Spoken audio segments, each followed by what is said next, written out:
Chapter 6: Estimation Procedures. Today, we will give the public a brief glimpse into the behind-the-scenes of our surveys using SPSS for Windows to produce confidence intervals with the 2006 census. The 2006 census essentially provides a snapshot of the diverse characteristics of the Canadian population. PLA Marketing Group. We are a marketing firm from Hamilton, Ontario called PLA Marketing, and our main job is to market the Global 13 phone to students at McMaster University. Professor Alway of Statistics 3N06 has asked us to show his class how to use confidence intervals when we are marketing our Global 13 phone. So we are part of the PLA Marketing Group. We established in 2013, composed of 3 young entrepreneurs producing a smartphone for the new century. And our smartphone is called Global 13. We're using this phone to utilize estimation procedures to display cell phone use in the McMaster population. For example, if we know that 65% of a random sample drawn from McMaster use their cell phones on a daily basis, then we can estimate the percentage of all the students who use their cell phones on a regular basis. So, what is a census?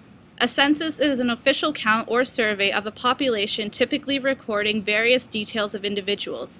For example, it can include household income groups or retirement pensions.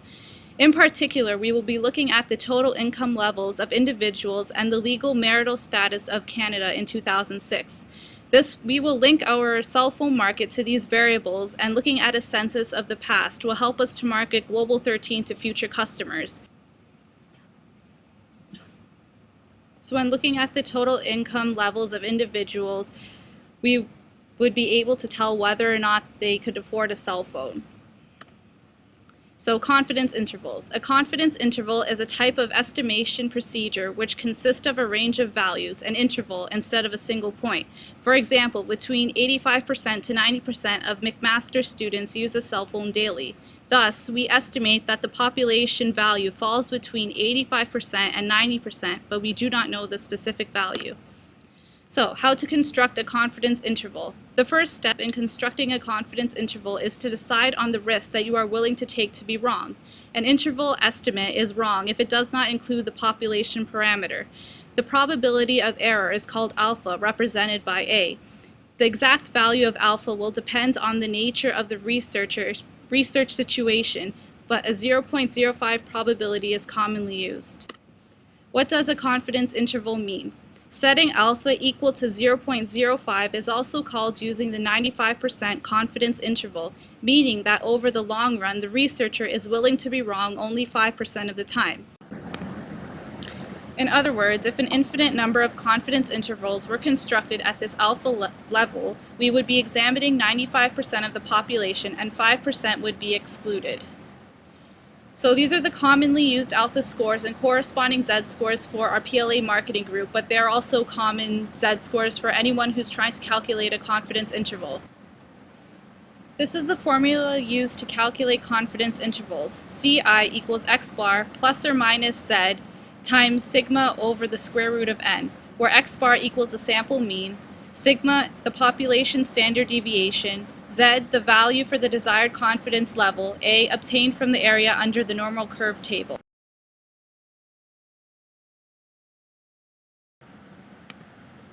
Click Analyze, then Descriptive Statistics, then Explore, then scroll down to find Total Income of Individual. Click on it and move it to the dependent list box, then click Statistics, and you could change your confidence interval to 99% or keep it at 95, which is going to be used for this demonstration. Click Continue, then click the display box and click on Statistics, click OK, and your output is produced. The error bar graph.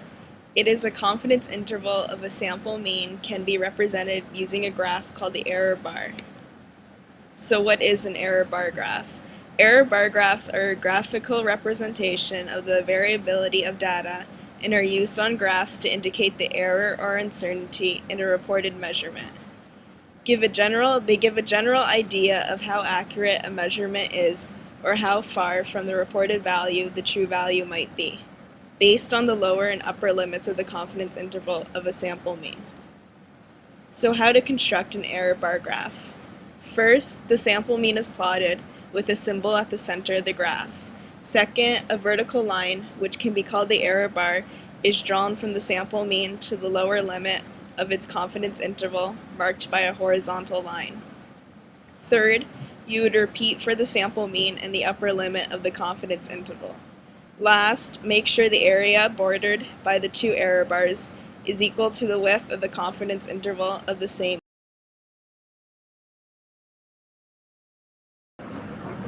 Here we will produce an error bar graph for the confidence interval for the mean of total income.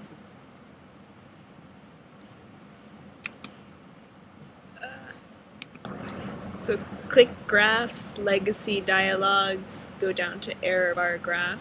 We're going to use Simple with summaries of separate variables.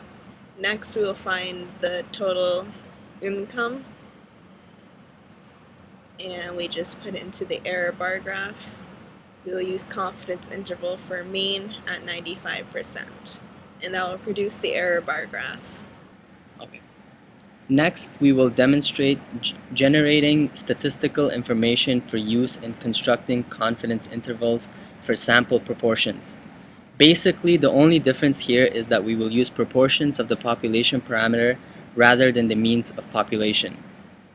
Unlike the Explore procedure for constructing confidence intervals for the sample means, SPSS does not provide a program specifically for constructing intervals for the sample proportion. However, we can use SPSS to calculate the sample statistics, namely proportions, on which interval estimates are based. Once you know these simple sample statistics, the confidence interval for the sample proportion is easily computed. Constructing confidence intervals for sample proportions.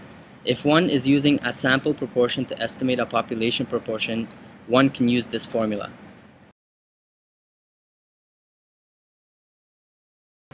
I will find the confidence interval for sample proportions. To do this, we click Analyze on the menu bar, Descriptive Statistics, and Frequencies.